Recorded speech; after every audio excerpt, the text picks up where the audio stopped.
Tentara Ukraina menembakkan mortir ke sasaran di Kharkiv dalam tayangan di channel YouTube The Sun yang tayang pada 10 Mei 2022. Para tentara Ukraina sudah menyiapkan amunisi untuk dimasukkan ke mortir.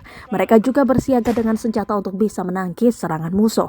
Disebutkan pada keterangan unggahan, tentara Ukraina menembakkan mortir ke sasaran di wilayah Kharkiv, Ukraina. Wilayah Kharkiv telah mengalami pemboman yang intens ketika Rusia memperbarui dorongan di timur negara itu. Selama seminggu terakhir, pasukan Ukraina merebut kembali beberapa desa di wilayah Kharkiv dari pasukan Rusia. 3 warga sipil lagi tewas di Kharkiv dan 3 di wilayah Luhansk, kata gubernurnya Serhiy Gaidai.